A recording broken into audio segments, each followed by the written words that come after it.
And that was because they were angry with Camilla. They were furious. And not only that, Kate and William were angry too.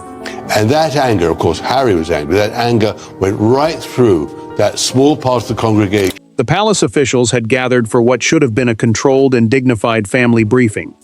Then Camilla turned toward Princess Charlotte, spoke words no child in that room was prepared to hear, and made a sudden, aggressive gesture that shattered every boundary of royal conduct. William saw his daughter recoil. His chair scraped violently across the floor. Within seconds, the future king was standing between Charlotte and the Queen Consort, and the monarchy's private tensions were no longer containable. Before we go deeper into what this really means for the royal family, make sure to subscribe so you don't miss a single update. William had entered the White Drawing Room expecting a discussion about Charlotte's future duties. The White Drawing Room was one of Buckingham Palace's staterooms, used for royal meetings away from the public. Catherine sat beside him, while Charlotte held a briefing folder. The child had been invited because the discussion concerned her ceremonial responsibilities, meaning the duties she might perform during major royal occasions. Camilla watched the young princess answer a question from the private secretary, the senior official who manages the monarch's work and confidential affairs. Her expression tightened. She accused Charlotte of behaving as though she stood above older family members. Charlotte tried to explain that she had only repeated what officials had told her. The Queen Consort struck the folder from her hands, seized her arm, and ordered her not to answer back. Charlotte froze. Catherine moved instantly, pulling her daughter close as the girl fought back tears. William surged to his feet so violently that the chair crashed behind him. He stepped between Camilla and the child, demanded that she release her, and warned that she would never touch Charlotte again. Charles remained seated. For several seconds, the king said nothing. His silence wounded William almost as sharply as Camilla's action.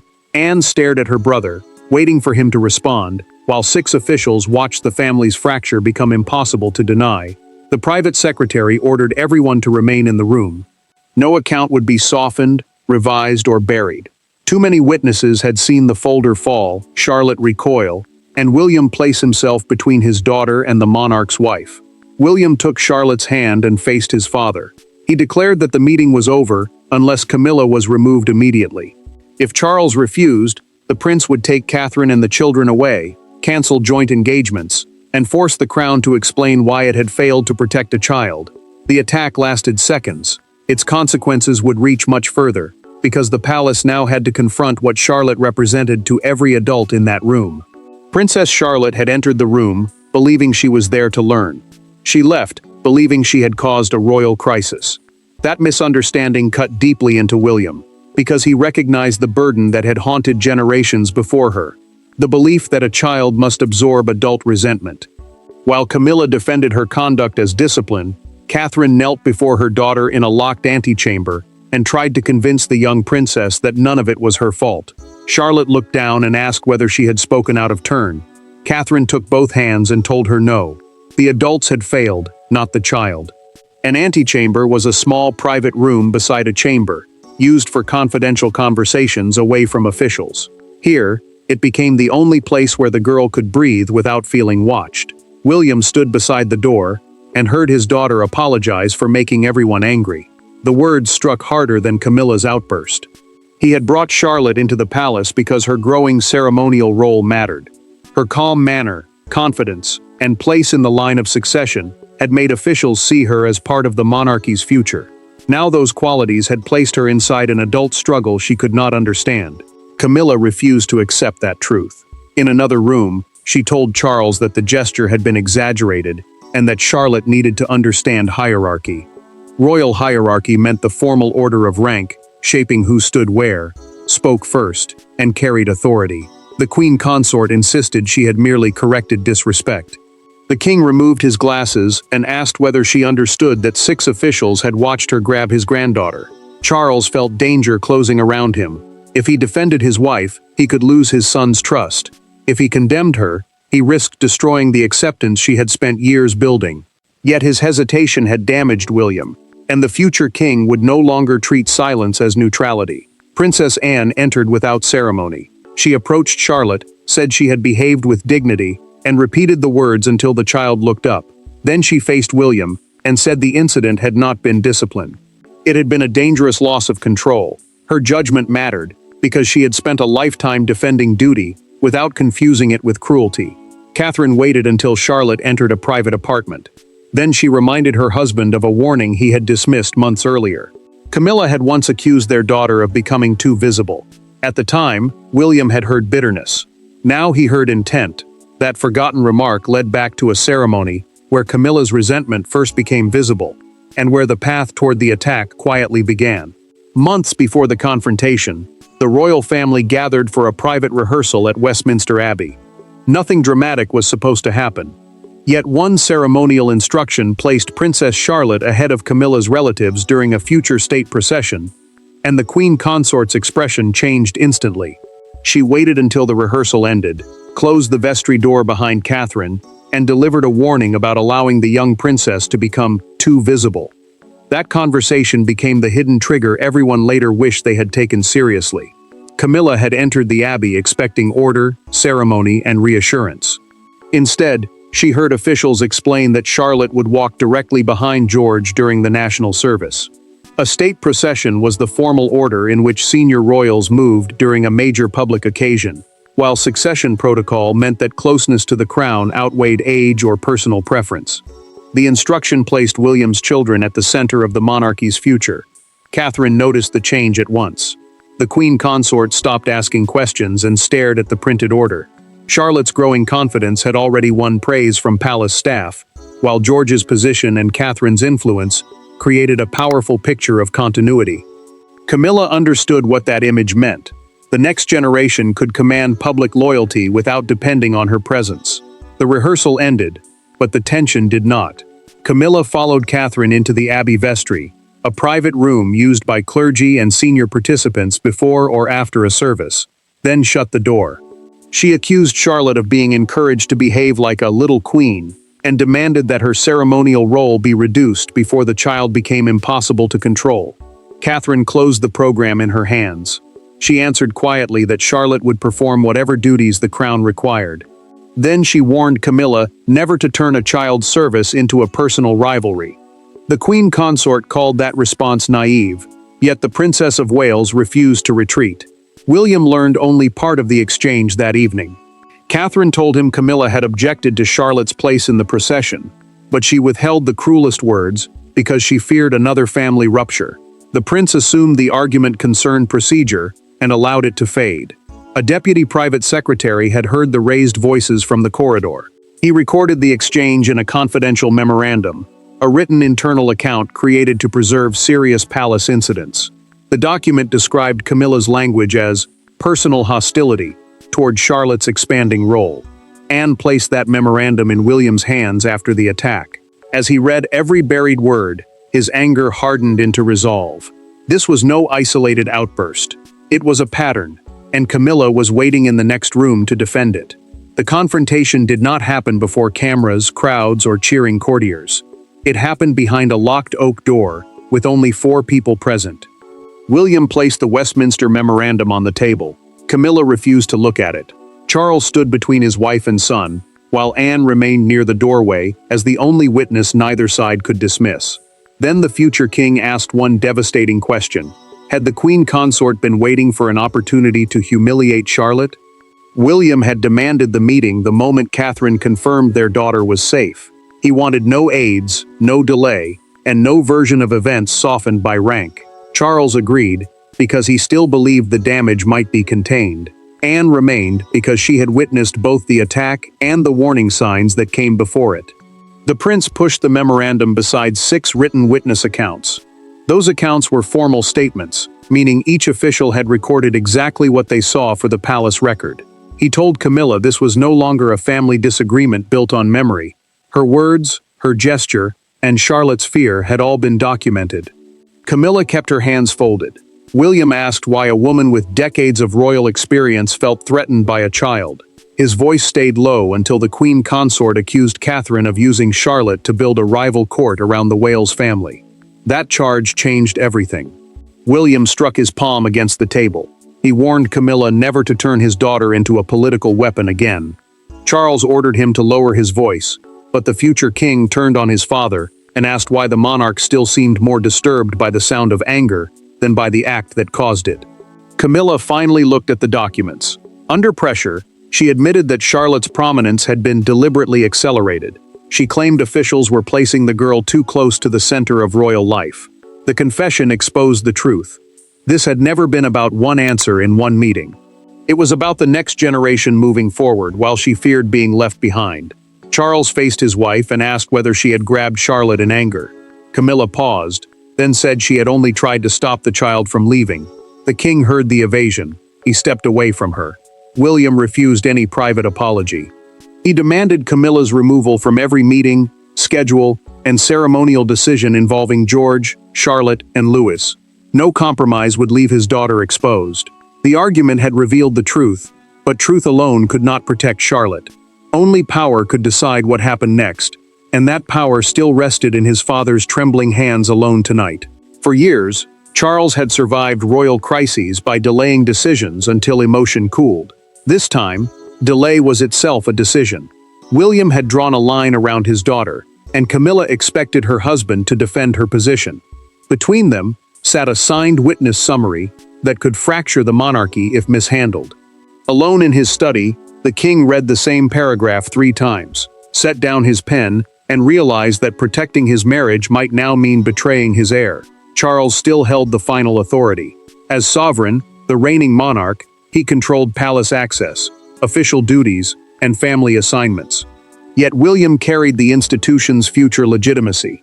If the prince withdrew Catherine and the children from public engagements, the crown would lose the very family most people associated with continuity, duty, and hope.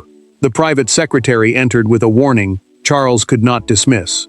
Ignoring the incident might force the 6 witnesses to resign.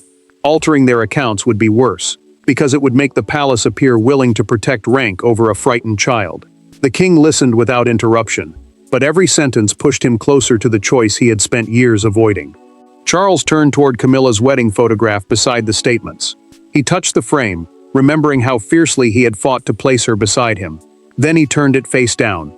The woman he had defended against judgment had now endangered his bond with William and wounded Charlotte inside the palace itself.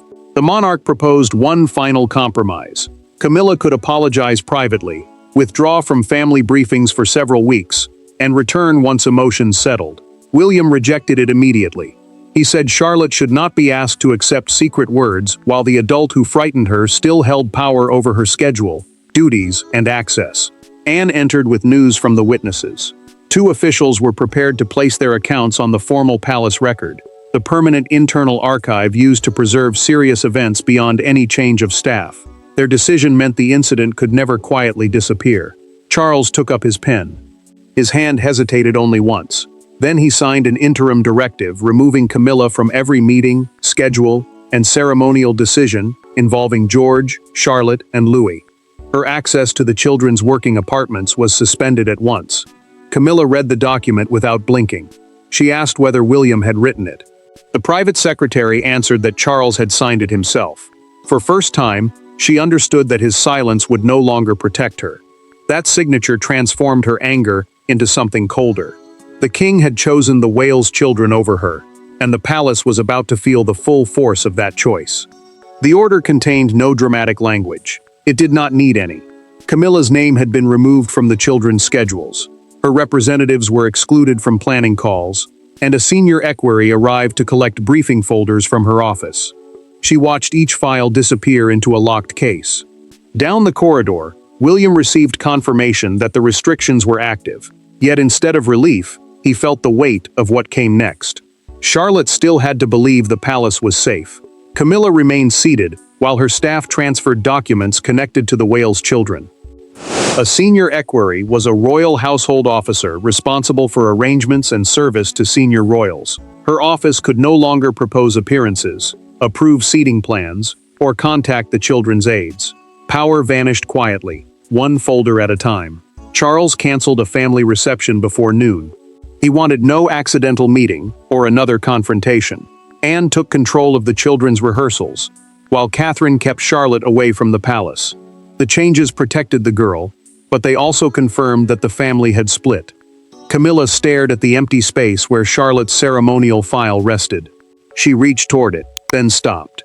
When the last aide left and the door closed, the Queen Consort understood that this was not a pause meant to calm William. It was the beginning of a life with less access, less influence, and no trust. Charlotte carried a different fear. At Adelaide Cottage, she asked William whether Camilla would attend the next event. He knelt beside her chair and promised she would never again be placed in a room where she felt unprotected. The prince meant every word, yet her question proved that the order had not erased what happened. Charles moved into another suite that evening. Camilla accused him of surrendering to his son.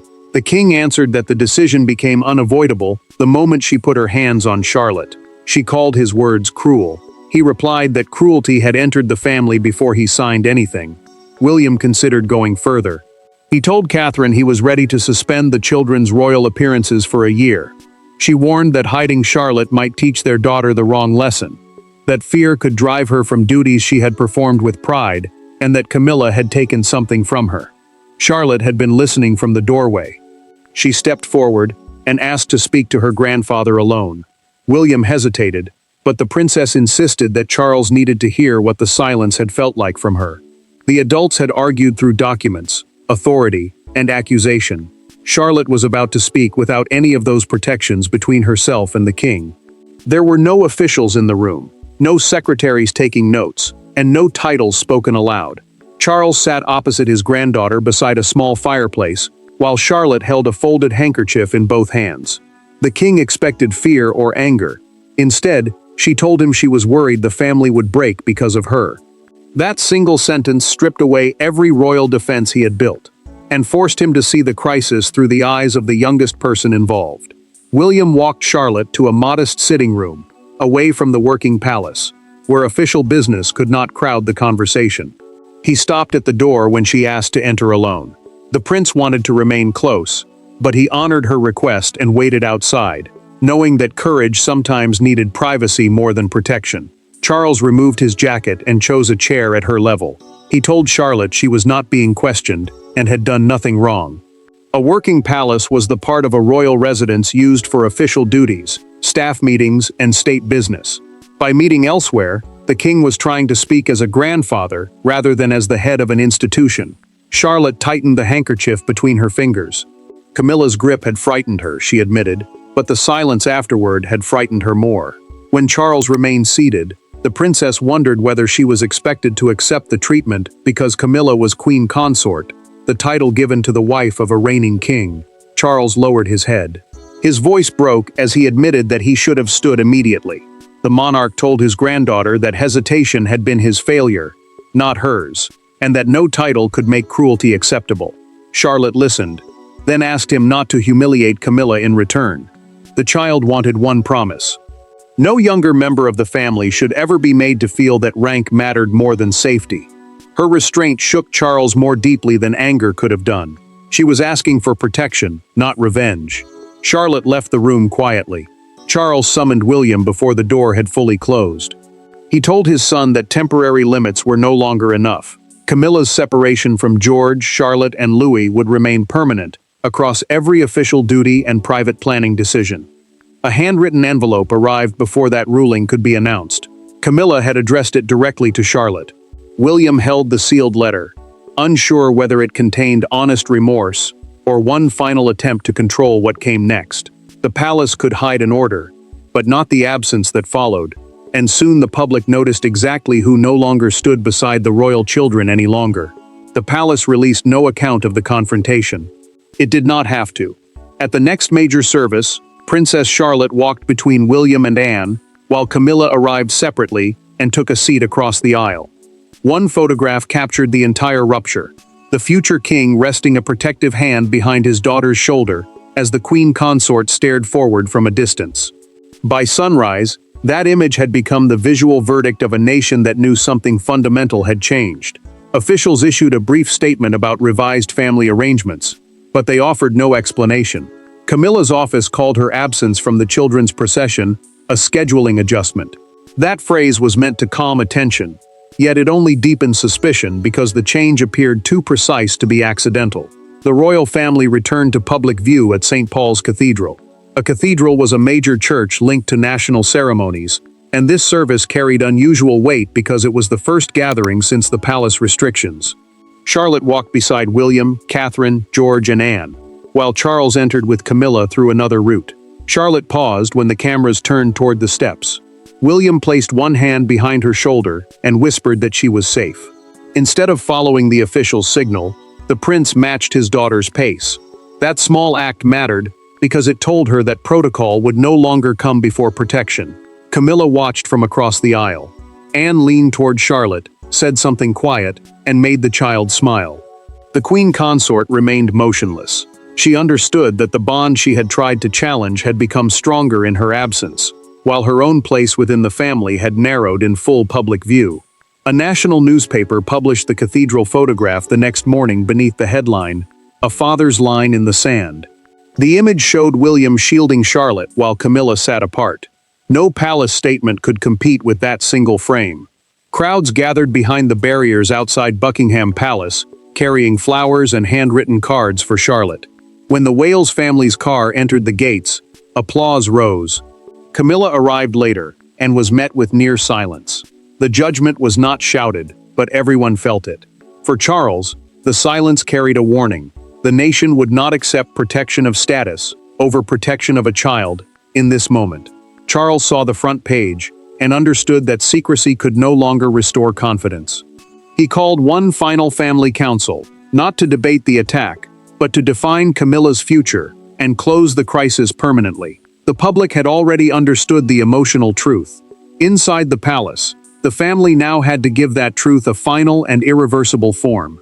The final decision was delivered without shouting. Charles sat at the head of the table, William beside Catherine, Anne opposite Camilla, and the witness statements sealed before them. The king did not attempt to rewrite the attack or ask Charlotte's parents to forget it for the sake of appearances.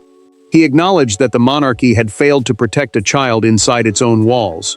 Then he announced the consequence that would permanently redefine Camilla's place within the royal family. Charles had gathered the family and senior private secretaries in the same room where Charlotte had been humiliated. A private secretary was a senior official responsible for confidential royal business and formal records. Returning there mattered, because the place of her fear would now become the place where her protection was restored. Camilla would keep her public title and continue limited duties beside the king. Yet she would hold no authority over George, Charlotte, or Louis. She could not shape their schedules, supervise their appearances, enter private briefings, or approach their working lives without clear approval. Camilla reached for a prepared statement, then set it down unread. She admitted that fear had changed the way she saw Charlotte. Instead of recognizing a child learning her duty, the Queen Consort had seen a threat to her own place. Her voice weakened as she accepted that the damage could not be undone by explanation.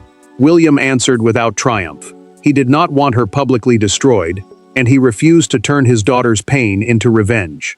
The prince demanded only that the boundary remain permanent, and that Charlotte never be pressured to forgive before she was ready. Camilla's handwritten letter carried the accountability her earlier defense had lacked.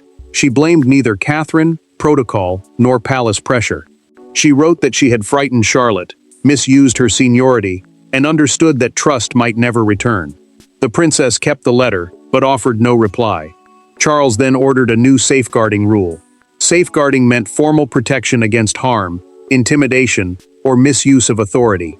Every complaint involving a royal child would be documented and independently reviewed, even when it concerned the sovereign's spouse. Weeks later, Charlotte returned for another ceremonial rehearsal. Anne guided her forward while Charles waited nearby, and William watched from the doorway. The child did not hesitate. Camilla was absent, not erased, but removed from the position she had misused. The crisis ended because a father protected his daughter, a grandfather admitted his failure, and the crown finally proved that rank could never stand above a child's safety. Thanks for watching. Please don't forget to like and subscribe, and we will see you in next one.